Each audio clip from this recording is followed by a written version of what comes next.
Welcome to your Wednesday One show with Matt Baker. And Alex Jones. Now, on tonight's show, we have got an interview with a man who doesn't want it to be seen on television. I'm putting forward to you what has been asked... I don't want it to go out. I would like the tape, please. I'm afraid we obviously No, can't see it. I'll smash up the camera. Excuse me. No, take your hands no. off the equipment, please. No. Well, he didn't get the tape. We still have it, and we are going to show it anyway. Yes, you we don't are. want to miss that. Now, luckily for us, our other guests are happy to appear on the programme. Joining us shortly will be Anna Kendrick. Gosh, it is raining now, isn't it? Star of the Twilight Saga, Into the Woods, and more recently, Pitch Perfect 2. You wanna ball? Listen, I swear you're good. I won't tell nobody. You gotta be a fest. I wanna see that girl. It's all women and body. Hairdos and nails, that little shit all up in the party. Where them girls at? Well, you're dancing. We're not supposed to be I know. dancing on this map. We'll tell you more about the map in a second. But also keeping us company on the sofa tonight is Jasper Carrott. He's in there. Doesn't like the rain.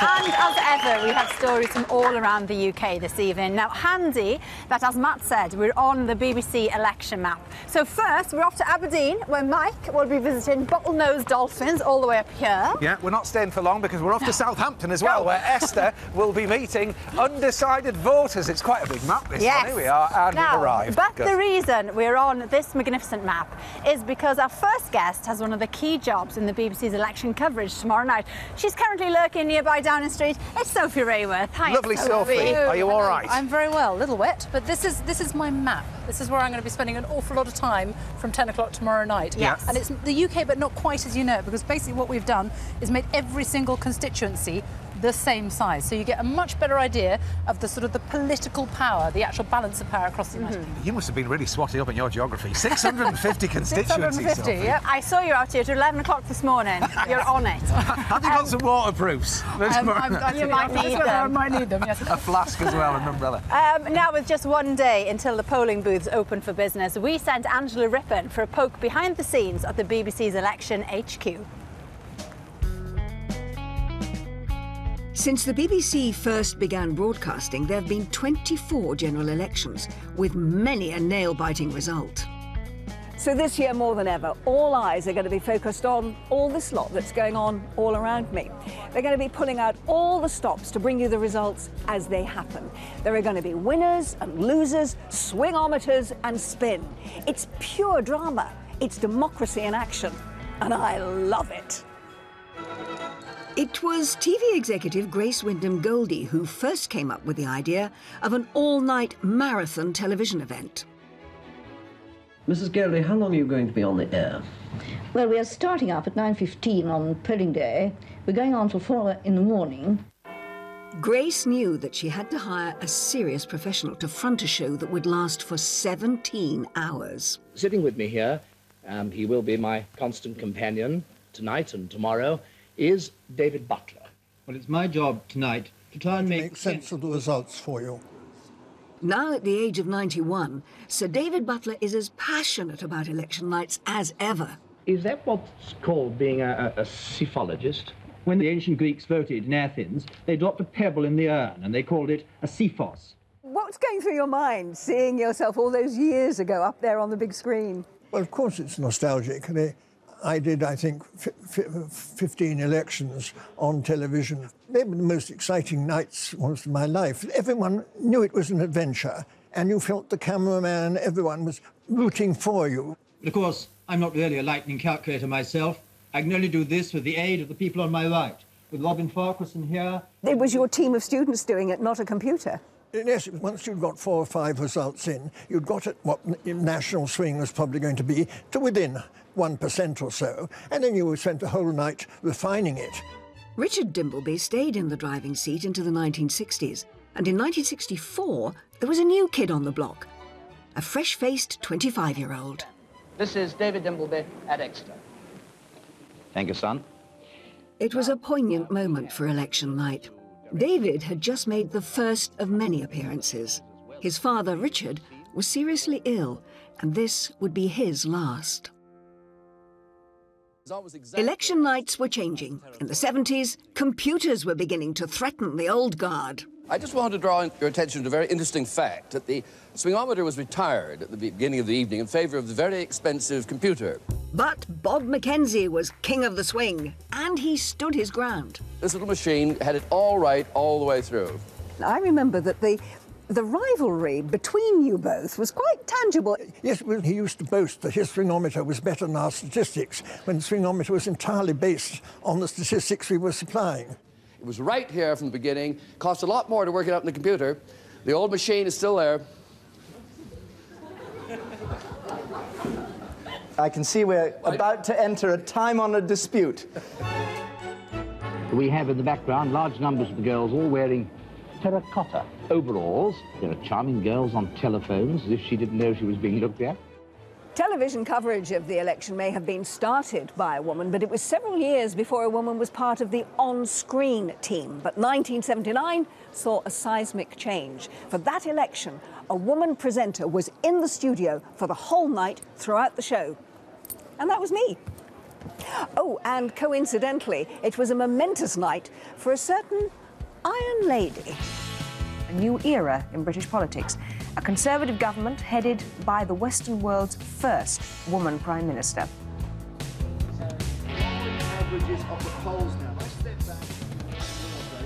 In many ways, election night is a snapshot of where we've been, where we are, and hopefully where we're going, as well as of the history of television itself. And I'm really thrilled to have been just a very small part of that story. And on this election night, well, like millions of you, I shall be glued to the action, right to the bitter end. We bring to an end this marathon run after some 17 hours with a very simple and easy word. Goodbye. Thanks, Angela. From the first female presenter to one of the most current of the election this year. So, Sophie, now then, your role on the night. We know this is Sophie's map. That's what we've renamed it. But what exactly will you be doing then between, gosh, 10 at night and 2 in the morning, or even later? No, 1 o'clock the next afternoon.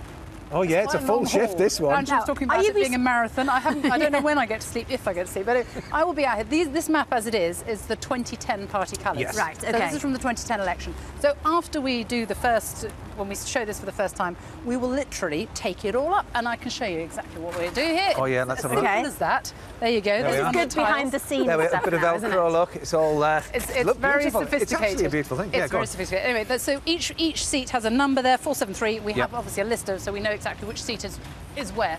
And we'll be taking all that up, and then with the help of an audience, we're going to have about 100 people from all over the UK here, and with the help of the audience, we're going to be literally pushing it back down again. And I guess one of the first hexagons to be put in place is going to be up in the northeast, it will be Sunderland. So Houghton and Sunderland South, which is where I was at the 2010 election, and they managed to declare, and have done for the last 5 elections, they have declared first. So their record is 43 minutes. Last 5 years ago, they did it in 52 when I was there. And it is some operation to watch. They literally have a sports centre, and they have rows of people, and they are throwing these ballot boxes one to the next just to make sure that they declare first. Talented people from up there, you know. Well, they turn it into a challenge as listen to him. On Thursday, because most of us will go to, a school or a village hall to vote.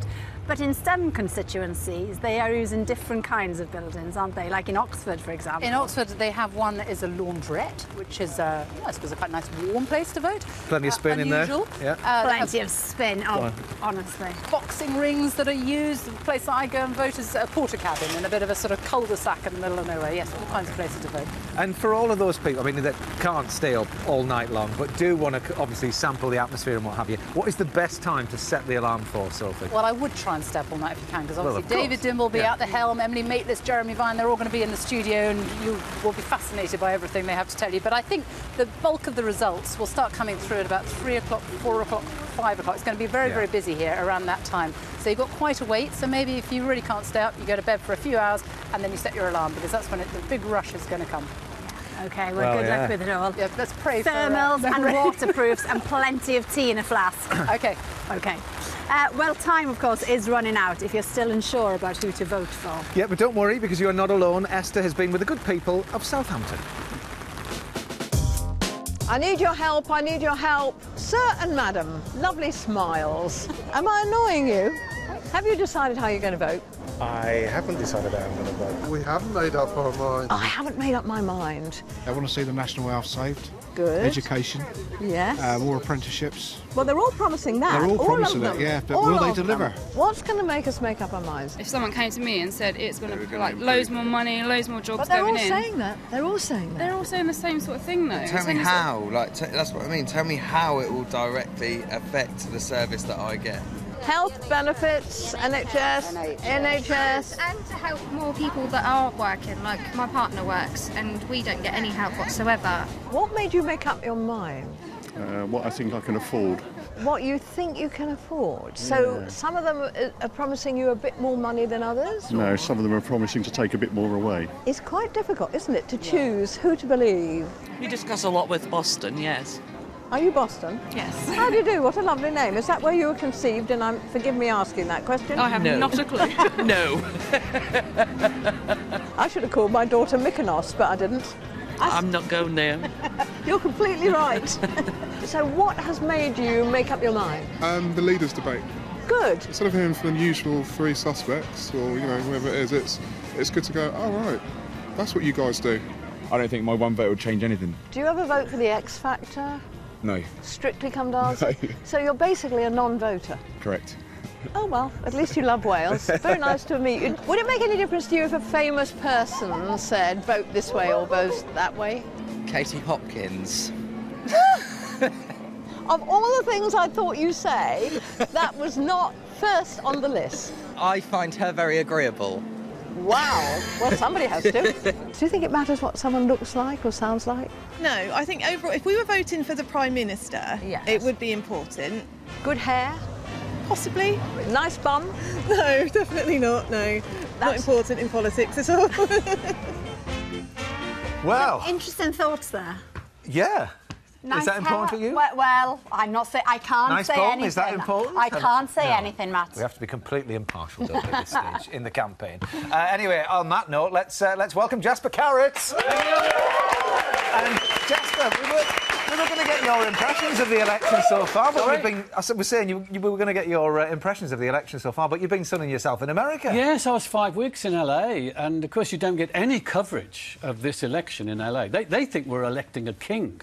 Yeah, seriously. Do they? And they know nothing about. They don't know any of the people. I mean, they think the Prime Minister plays for Chelsea and stuff like that. Right. So I came back and I've just got the last, tottering bits. Mm-hmm. Yeah. And I'm glad I've missed it. Yeah, but we heard that you were toying with the idea of setting up the Jasper Carrott political party. Now, what would your manifesto be, Jasper? Excuse me. Oh, hang on, he's come prepared. Thank you. Look at this. Don't miss a trick. I know. Well, it was a couple of years ago. It was at a dinner party, and it was a bit dull, so I lobbed a grenade in, saying I'm going to form the Jasper Carrott Party. And people say, what are you going to do? And I said, what I'm going to do is that I'm going to vote the way my constituents want me to vote. So what we'll do, if you have something, like the death penalty or leaving Europe or, mixed bathing for the unemployed, what we'll do is we'll have a poll, I'll have a poll, and then what they want me to do, I will vote. And nothing to do with me. I have my own personal opinion. Yeah, and after a couple of bottles of Chardonnay, it was making sense. Well, listen, if you put it out there, this is what Britain could actually look like. Look at, you turned up with your rosette, but look at that. Hey, imagine waking up to that on Friday morning. Brilliant. It could be worse, couldn't it? Now, actress Anna Kendrick will be joining us shortly, and she's starring in Pitch Perfect 2, which focuses on the highs and lows of a college a cappella group. Yes, now, if you were watching on Monday, you will know that we asked you to get in touch if you have a message that you would like us to deliver for somebody special through the medium of song. So, tonight we're joined by the a cappella group The Buzztones to do just that.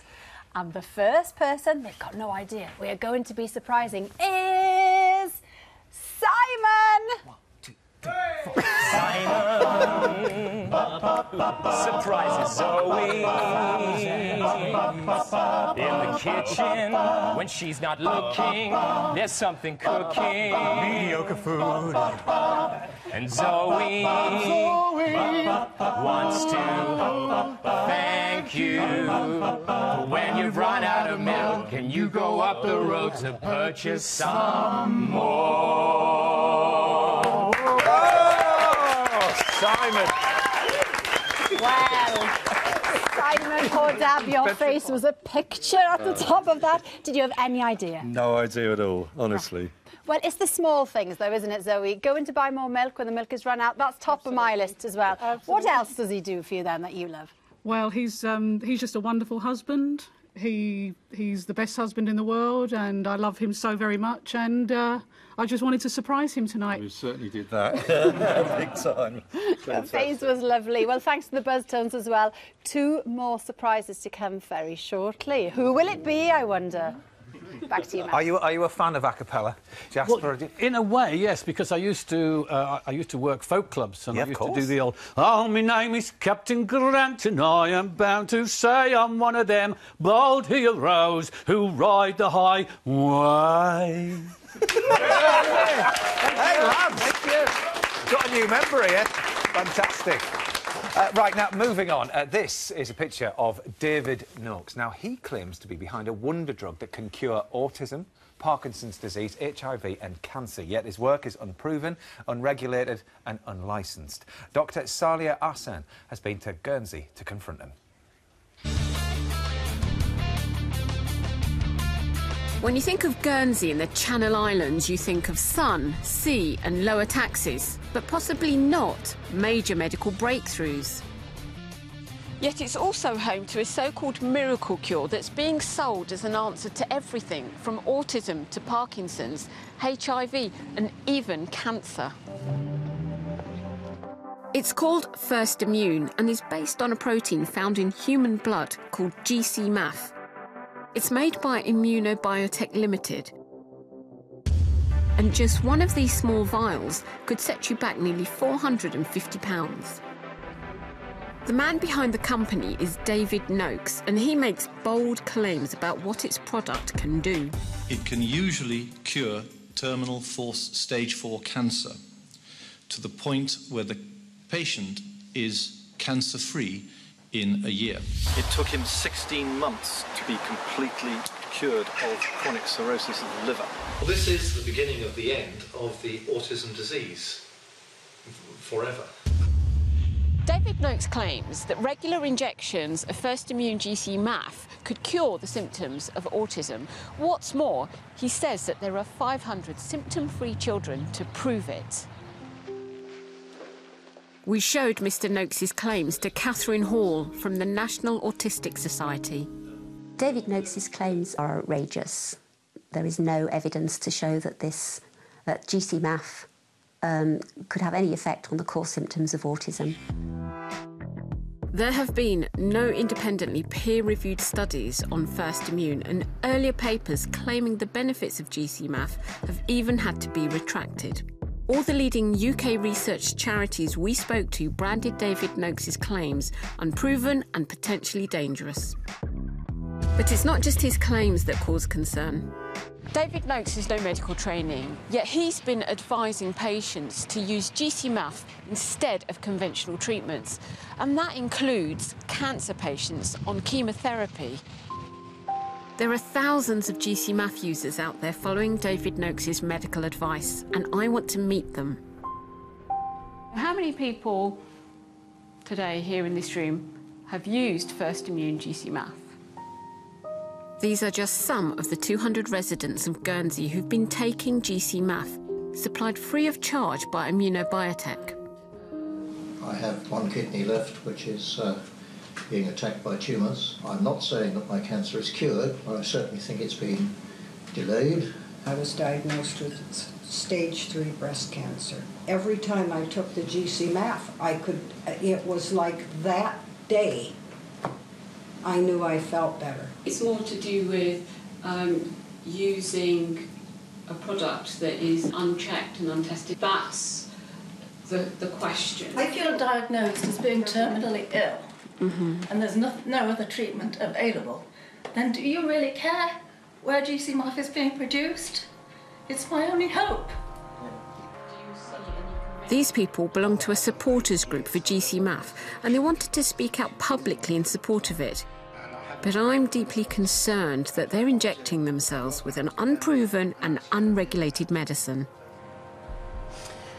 As a doctor, I found meeting all those people and hearing what they had to say very moving. But it doesn't justify David Noakes' extreme claims of this being some kind of miracle cure. A miracle cure that's now been found to be potentially contaminated. 10,000 vials of First Immune have been seized by the UK's medicines regulator, the MHRA.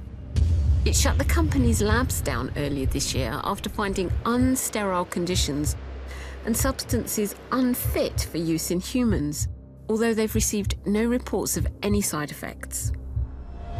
Coming up later, I put David Noakes on the spot to not to be exploited in the way that your company seems to be. And you can see that interview later in the show. We won't spoil it for you now, but let's just say that things get very heated, and that's not the last we see of him. Yeah, and we'll have a professor from Cancer Research on to talk about his experiences as well. But before all that, Jasper, you are back on tour. Back on the road. 60 dates. I mean, it's quite full on, this tour. I bet you thought this map outside was to show where you're going. I thought, yeah, well, I'm going to most of the places. There you are. Yeah, I'm going to all those places. I mean, they are big carrots, let's be honest, but you do cover everywhere. Well, yeah, you know, we're doing Salisbury, Stoke, Chesterfield, Portsmouth. You don't need to mention them all. Oh, right, I won't mention them. But it's full on, because I was here last year, if you remember. That's right. Yes. And we started the tour, and it was incredibly successful. We had such a ball, a really fantastic time, and we sort of discovered this audience that aren't catered for. It was sort of a mature audience, you know. Right, go on. And they like the comedy without the expletives, and they like the music that they know, and it's played by fantastic musicians. And we sort of touched that nerve, and it's been remarkable. So we're doing another 60. I think it might be up to 70 now. Wow. And it sounds a lot, to be honest, Alex, but I mean, it's not hard work. Hard work is going down a mine at 6 o'clock in the morning and That's doing right, 10 hours Jasper. at the Face. That's hard work. That's hard work. And presenting shows, of course. Now this is hard work. Yeah. But when you say we, you're talking, of course, about one of your very good friends, Bev Bevan, formerly of ELO. So you've done this tour before. Now, were your eyes open to touring with musicians, and how did you handle the groupies? Because I bet they were in their droves coming after you. You should take up stand-up. It's good. The groupies were a well, in fact, I mean, yes, we had a few cougars about, but they were 110. But musos are impossible. Musos, you'll appreciate this, are like goalkeepers. They are not of this earth. And they are ever so funny. Because, for a start, they're out not to entertain, they're out to educate, you see, because you've got to know the B-side of a Del Shannon record from 1962. Because it's in 5/4 time, it's got a ninth diminished. And you go, no, I want to hear Runaway. No, you can't hear that, no. And then if there's any problems with the show, you know, half-time, you go, well, the audience will be there. The music, one answer, they can't hear me. That's the problem. That's the problem. So they all dash on stage, you know, and they start turning Fiddling out. with things. The drummer gets a pair of baseball bats, and they are nightmare. And if ever you put anything out like food or drink, it's like scavengers. It's pristine clear at the end of the night. They've shoved it all in the guitar cases and the drum setups and stuff. Take it home. They are impossible. But great camaraderie, camaraderie, and like we have such fun, and that comes through the show, I'm convinced, you know, and as I say, it's a mature audience, and we get these, I shouldn't say that, we get these standing ovations every night. I mean, fantastic. And they would be 100% of the audience standing if 100% of the audience could stand. So we're having a great time, yeah. Good. Now, you sing yourself, don't you, when Yes. you're up there? Are you singing Funky Moped? It's a secret. Oh. It's a lovely day today, isn't it? Oh. Well, the thing is, we had loads of emails, Jasper, saying, you know, would Jasper do it on the show? So we wondered, we thought maybe he won't want to do it live. No. So we did. 75 was such a great year because this happened. When you see me moped, rocking and a stalking round a Roy. When you see me moped, rocking and a stalking round a Roy. When you see me moped, rocking and a stalking, everywhere I go the chicks are moving and a grooving, wiggling and a giggling, dancing and a prancing, beaming and a screaming.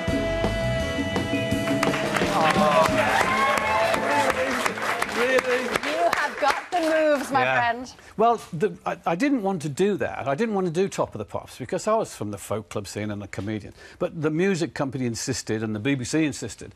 So I sent myself up. So I said, right, get me a white suit. And I did all the Las Vegas shtick. Yeah. And, of course, and all my friends thought it was hysterical, but 10 million people thought I was this brummy bozo. And you've just killed the tour now. Thanks very much. Oh, sorry.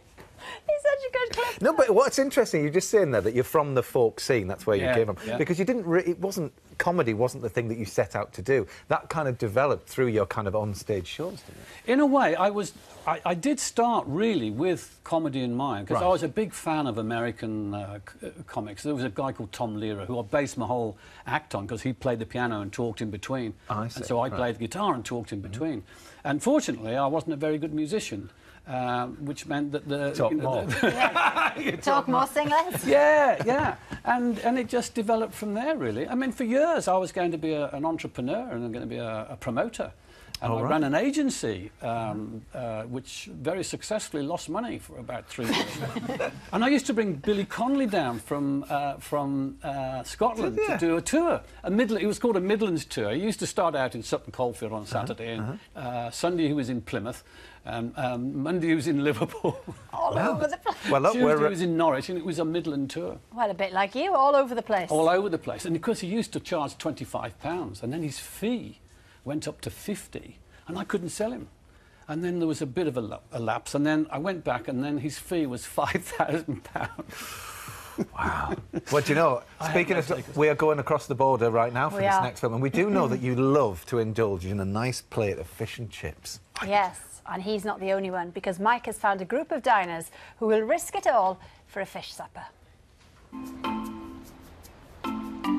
Aberdeen Harbour is one of the busiest ports in Britain. 24 hours a day, 7 days a week, tankers, ships and boats from across the globe are coming and going, handling on average 5 million tonnes of cargo a year. And surprisingly, it's also one of the best spots in Britain to see bottlenose dolphins. With so many boats, you'd think they'd avoid the harbour, but they're here for a good reason. They're chasing one of the biggest feasts of the year, the salmon run. Salmon return to Scotland's rivers from the sea at different times in the year, journeying back to the place where they hatched to breed. And instinctively, the bottlenose dolphins are waiting here to feed on the fish that are heading upriver in spring. Monitoring the dolphins around the harbour is Ian Hay from the East Grampian Coastal Partnership.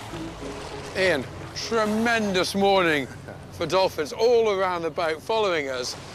But is it that unusual to have them so close to the harbour, and a busy harbour as well? Worldwide, yes, I think it's very strange, but Aberdeen is an unusual city. We have a busy harbour, but flowing through the centre of the harbour is the River Dee, which is one of the major salmon rivers of Scotland. So all the salmon that are going up that river have to go through this bottleneck, which, if you're a highly intelligent creature that likes eating fish, makes a great place for lunch. So they're after the food, but are they not bothered by these huge hulking containers? Well, to be honest with you, it's like us trying to deal with a steamroller. You can hear it coming a mile off, it trundles towards you, you get out of the way, it goes past. Actually, these dolphins seem to relish the big ships, bow riding the pressure wave that these vast containers create. Surprisingly, it's the smaller vessels darting about the harbour that can cause problems. Jet skis, small boats, they tend, strangely, to not make much noise underwater, which means that the first time the dolphin sees them is when they're right on top of them. So a code of practice has just been put in place for harbour users, which advises that when dolphins are nearby, to maintain a steady course at a slow, safe speed and avoid switching engines on and off. You know you're close when you can hear the blow of the animal as it comes up, exhales, inhales, and goes down below again. There's thought to be a population of around 200 bottlenose dolphins on the east coast of Scotland, and at this time of year, many of them can be seen feeding in the harbour. Ian, it's very interesting. We've got a really defined line in the water, and that's where the dolphins seem to be congregating. Yeah, this is where the water coming down the River Dee meets the seawater. So the river water looks a lot browner because of the sediment it's carrying. This makes the water very murky, and it's believed as the salmon go from clear to cloudy water, it slightly disorientates them. But as dolphins use echolocation or sonar to hunt, they can easily pick off the confused fish. So around here, salmon beware. Absolutely. Dolphins often travel in groups called pods and can also hunt as a team. They surround a shoal of fish to slow and trap them. And when feeding, the bottlenose dolphins can then display some amazing behaviour, which we're hoping to see today, tossing the fish out of the water. Yeah, they're chasing fish here. I think that's got to be feeding behaviour there. Right, close by, close by. Oh, I just saw a fish being flipped right in front of the beak of the dolphin. Fabulous, they're really feeding now. There could be a number of reasons why they do this. Dolphins use their teeth to catch fish, but not to chew. Instead, they like to swallow the fish whole and head first. So they could be tossing the fish into the air to stun them, making them easier to catch. But it could be toying with their prey like a cat would a mouse, or they're honing their hunting skills. Once the salmon run ends here in early summer, the dolphins will then return to eating fish swimming in deeper water, like mackerel and herring. And although numbers and individuals may change, bottlenose dolphins can be seen around the busy port all year long. When industry and wildlife end up on a collision course, there's usually only one winner. However, Aberdeen Harbour seems one of those rare locations where big business and animals, in this case the dolphins, seem to get along perfectly well, side by side. Wow, I tell you, if you're around that area, you've got to go and have a look at that. What a spectacle. As Jasper said, where's the chips? It's a fish supper, but where's the chips? Oh, well, listen, Anna Kendrick, the star of Pitch Perfect, is still not here yet. She's not. Apparently, she's in the building and she's making her way to the studio. But it's a very good job that we've got our own a cappella group with us while we're waiting for him. Hey, Cal. So, during the show tonight, the Buzz Tones are surprising various members of our audience. Next to be surprised is someone who was born 80 years ago today. Jasper, who is she? It's the beautiful Mary. Your family are all here, and they've asked us to say they hope you have a wonderful birthday. You're an amazing mom and a fab grandma. Thank you for being such a star. Happy birthday. Oh! Well, Mary. That was for you. That was for you. Thank you very much. Now, I was going to ask the question, were you expecting that, but you didn't even realise that was for you in the end. Do you think the lads should sing it again? Yes, please. They'll do it again for you as soon as we finish this. Have you had a wonderful birthday? Yes, thank you very much. What was the trip like down here? Oh, a bit slow. It was a bit slow, was yeah. it? OK, and Esther, where are you? Where are you? Oh, you're there. Hello. Now, this was all of your idea. You got in contact and what have you. Why is Mum so special? Mum has helped us because I've got two of my children here, Richard and Rosina. Hi, team. Hello, hello, hello. And there is a third one, right. Charles, and they've all got a condition which means they are all cluster disabled. Right. So I need quite often need an extra pair of hands. And as mums do, support all the time and the real linchpin of the whole family. Well, Mary, listen, one more time, happy birthday to Mary. Happy birthday to you. Beautiful. And they'll do that song for you again when we get into our nice little film, all right? But for now, we'll hand over to Alex, because we've got one more Buzz Tone still to come. Oh, very happy birthday to Mary. Now, earlier on, we met a group of patients in Guernsey taking a so-called miracle cure, which claims to banish everything from autism, Parkinson's disease, HIV and cancer. Now, very often the people behind these unlicensed drugs are camera shy, but not so the head of Immunobiotech Limited. He was only too happy to speak to us. Well, sort of. I've been investigating a so-called wonder drug that's claimed to cure everything from autism to cancer. In fact, it's actually unproven, unlicensed and potentially contaminated. And the man behind First Immune GC-MAF, David Noakes, has agreed to meet me. Do you stand by the 80% of cancer sufferers are cancer-free after a year if they've not had any chemo, but they've taken your GC-MAF? Yes, absolutely. How about autism? 85% of autistic people improving? Improving, yes. In the clinics, 60% are going back to normal school. But these and how old are these people? What's the age range? Typically up to 12. So children? Yes. Children are having this product? Yes, yes. How can anyone have faith in a company that's been raided by a medical regulator, and found to be using potentially contaminated products. That's just another lie. 9,000 patients have taken it without side effects, without contamination, and with perfect sterility. You've got no medical training, and yet you're offering advice, clinical advice to patients who are very sick. You're advising them. But hang on, we have 4 scientists and 7 doctors. You personally are advising people how to inject, what dose to take. You're suggesting that they don't take their chemotherapy. We have a huge amount of experience in dosage. Do you give clinical advice to cancer patients? No. Have you ever told... It's not the point. I'm the CEO. No, it is a point. No. There is a point here. You qualify and get a GMC licence registration for a reason to allow you to give clinical advice to a patient. Have you been advising patients on dosage well, over 5 and how years, to inject? have I? Probably yes. It is the right of patients I don't think I'll get into trouble. not to be exploited in the way that your company seems to be.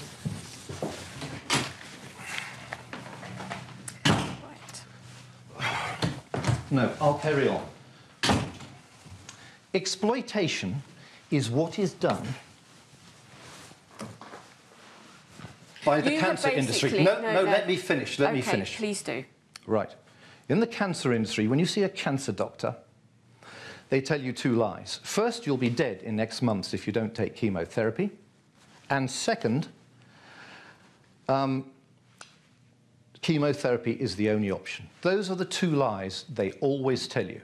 GC-MAF is the only product that will get rid of pancreatic cancer. Pancreatic cancer is a really nasty disease. It's deadly. Not anymore. And not anymore.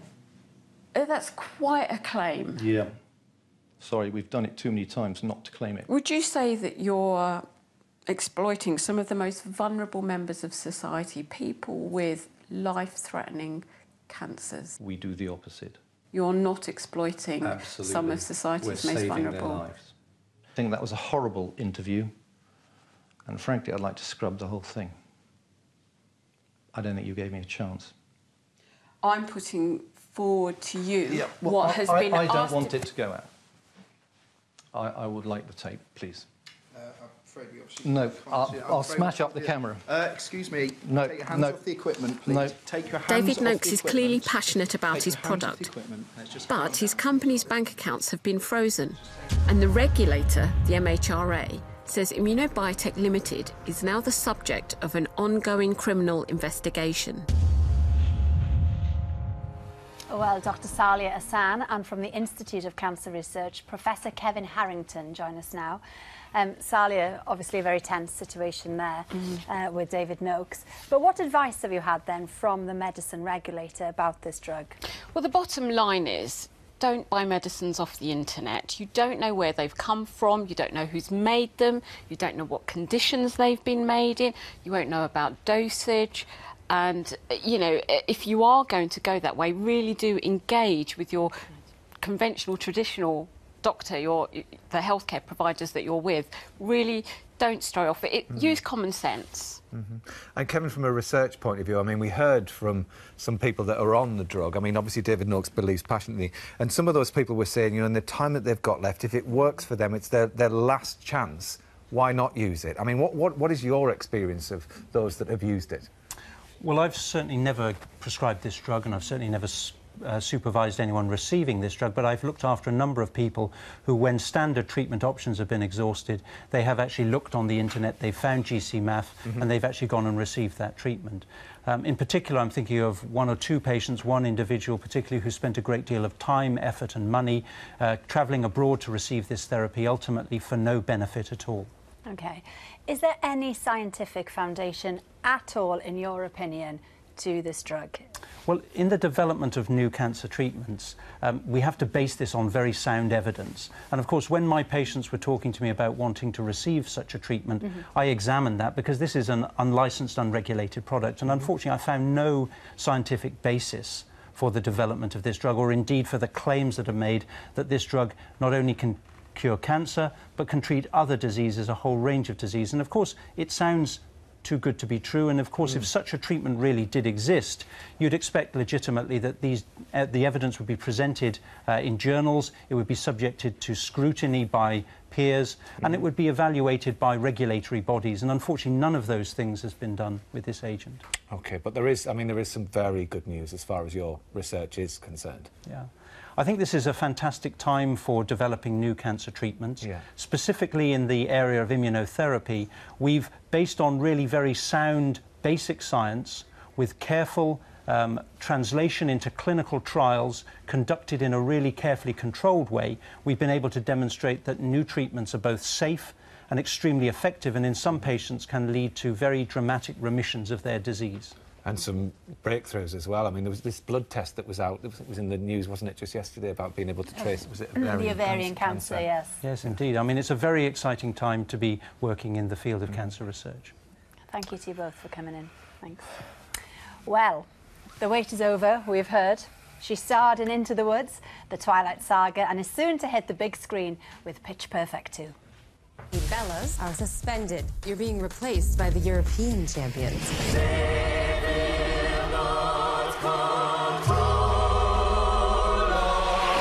If we win the World Championships, will you reinstate us? If you win it. Oh! Boy, these girls have broken down every single barrier in their path.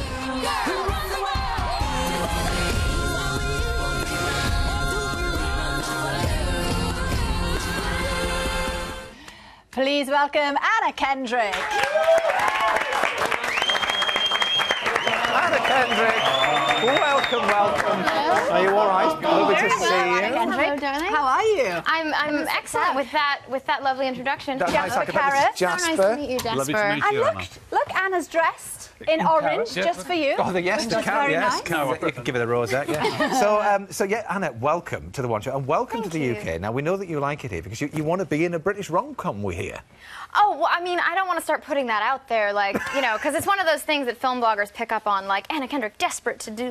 All right, so you're not. But I adore British film, and, Richard Curtis, and I love This Is England and Attack the Block, and obviously Hot Fuzz is one of my favorite films.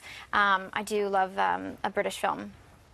Well, Jasper, you... And if I were in one, I wouldn't complain. Yeah. But I'm not desperate to be. No, just is something you might like to do. I would like it a normal amount.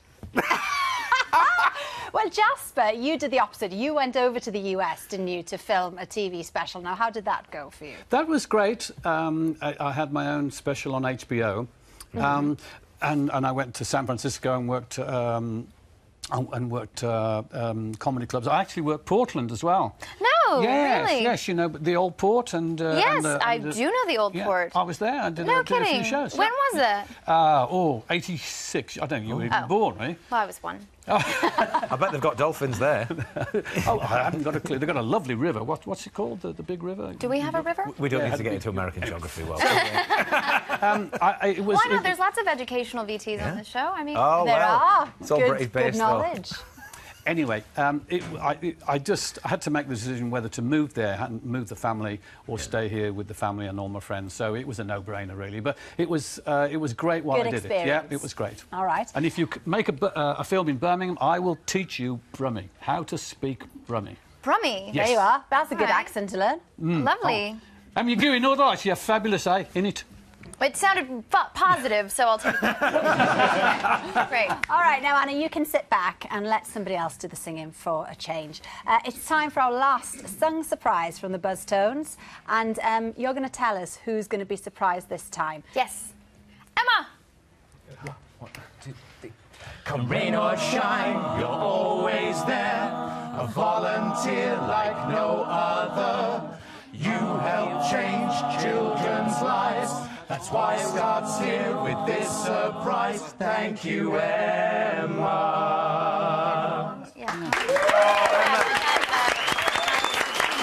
Lovely surprises tonight. It's all so wonderful. If you've been enjoying the Buzz Tones, you'll be able to catch their show Buzzology at the Gilded Balloon during the Edinburgh Festival this August. They're awesome. Thank you, guys. Now, Anna, as well as obviously all these educational films that you were talking about that are on the One Show.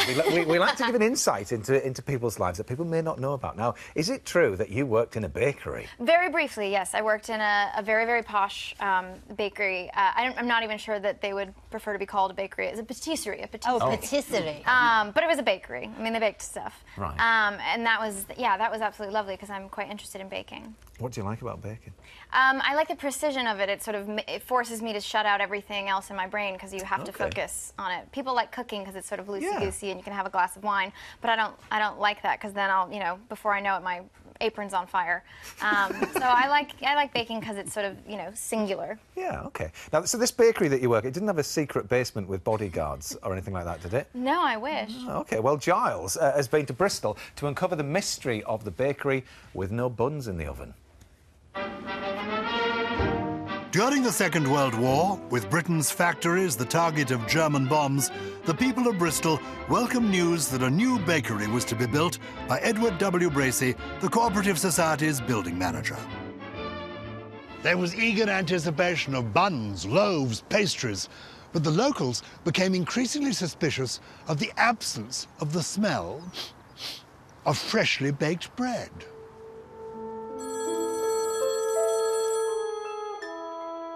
It all began when Bracey got a telephone call about his plans for the new bakery. But the call wasn't from the Cooperative Society's headquarters, it was from Washington, D.C., and its contents were top secret. Bracey was to meet an American Army officer at Bristol Temple Meads railway station who would escort him to the War Office in London.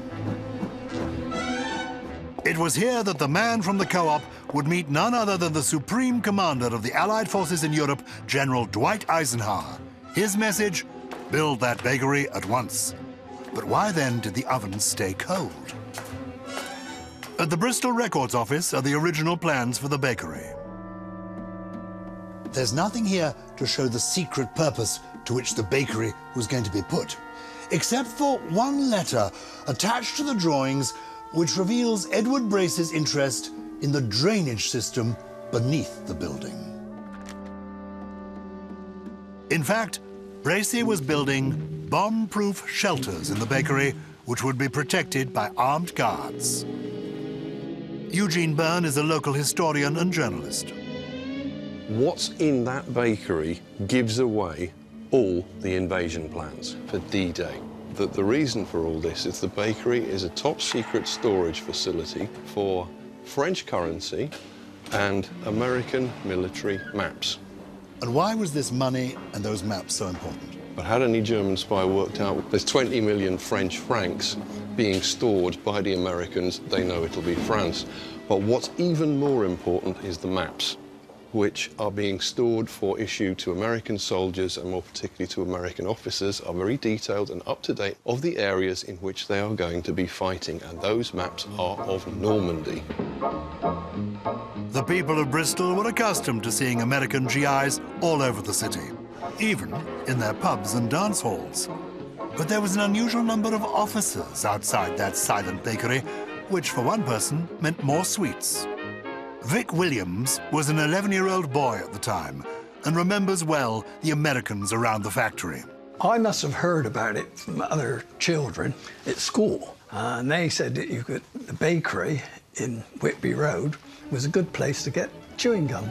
The officers seemed to have more sweets than the privates. And I don't recall seeing many privates there.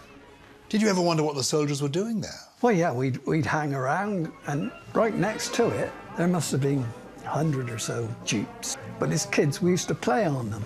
There was not a lot of entertainment for us kids in the war. Did you know what was going on? Well, we can remember going there quite a few times, then all of a sudden, they disappeared. The jeeps, maps, and the money were all headed to France. And on the 6th of June 1944, the very same day as the Normandy landings, the bakery was handed back to Edward Bracey, who could finally start making bread. Bracey received this letter of thanks from a senior officer in the US Army. Dear sir, I want to express my sincere appreciation of the splendid cooperation and advice which we received from you during the period of reconstruction of the Brislington Bakery. It's my hope that your substantial contribution to the war effort will prove as great a source of satisfaction to you as it has been helpful to us.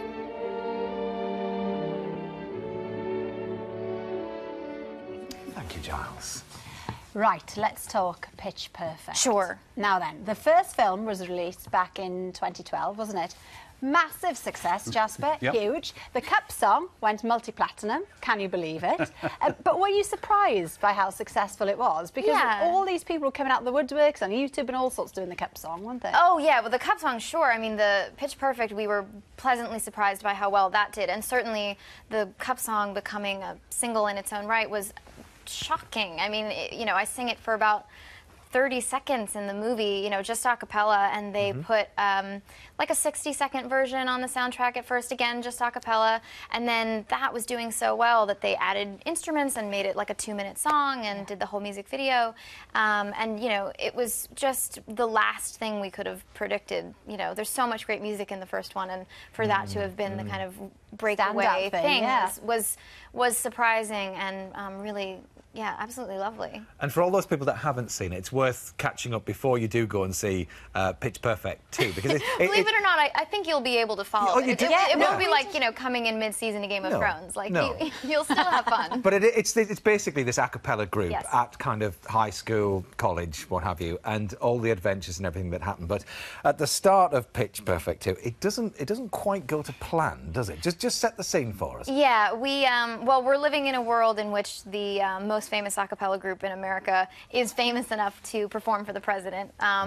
And so in the movie we do that, and we are doing all right, and Rebel Wilson, who plays Fat Amy, I'm not sure what I can say on this show. Actions speak louder than words. Yes.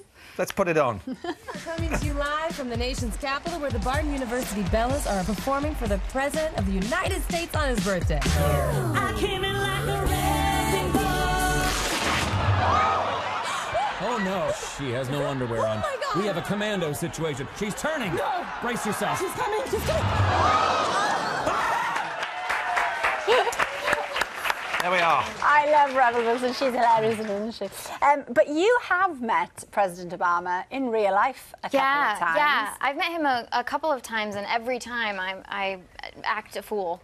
I don't know, yeah. Well, we saw these pictures. Now, obviously, you'd said something to make him crack up. Can you remember what you said to him? No, that's the great tragedy of that moment. I just blacked out, and I don't remember, like, what I was sort of asking people, like, did it go well? Was it all right?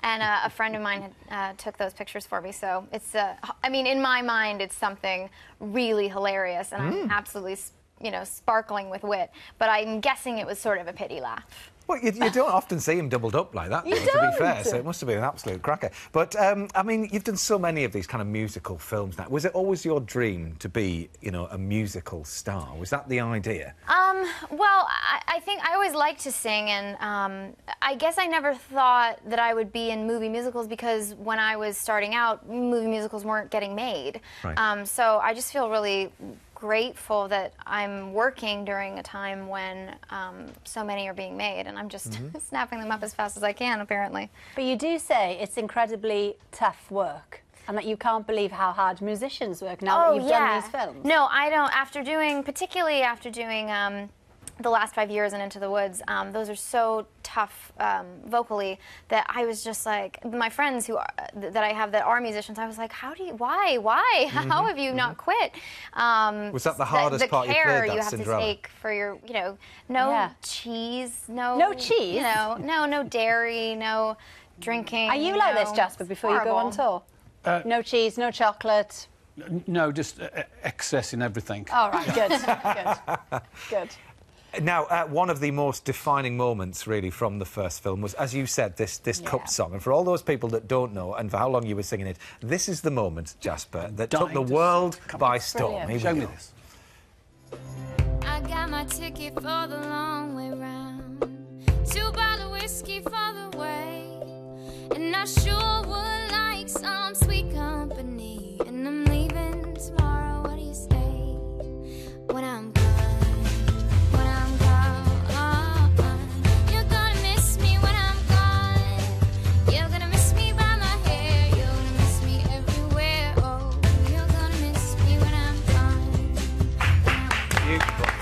How long did that take you to master? I don't remember how long it took to get sort of comfortable enough with it, but I know that in order to do it in the film, you know, all in one take, and certainly to do it in that video all in one take, I just lived with that cup. Did you? That cup was my boyfriend. Well, we would like to reunite you with Seb. Oh, No, I'm boy. joking. It isn't. And Jasper, this is here if you want to go after the show. Right, I know nothing about cups. I'm a Birmingham City fan. All right. Okay, well, listen. Very good. Now, just before we go, we need your help ahead of VE Day. This Friday, the One Show studio will be transformed into a party venue with long white tables and bunting, and we want your pictures to decorate the walls. So whether you have photos of your family heroes during World War II, or images from VE Day 1945, or a VE Day party since, send them in via the usual email or Facebook page. And we will adorn the studio. We'll get the blue tack out. Listen, that's it. Thank you for our brilliant guests this evening. Jasper, good luck with the stand-up tour. Thank you. All the very best. And you can see Anna and the girls in Pitch Perfect 2 from next Friday. We hope you've enjoyed the buzz tones and that they've whetted your appetite for some more music, because playing us out is Andrea Triana with her brand new single, Gold. See you tomorrow. Bye.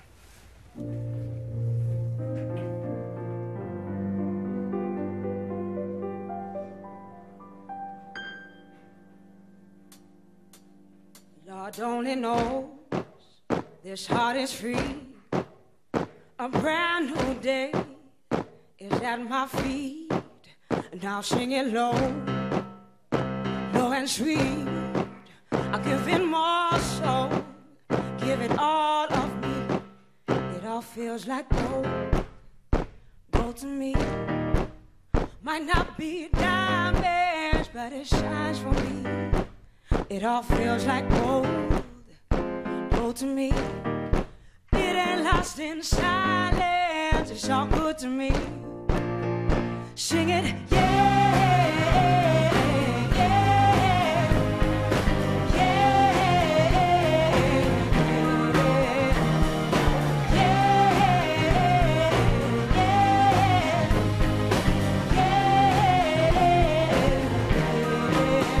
Simple things light me up, what a beautiful world, and I see the love in everything, and everyone, and I'm digging so deep.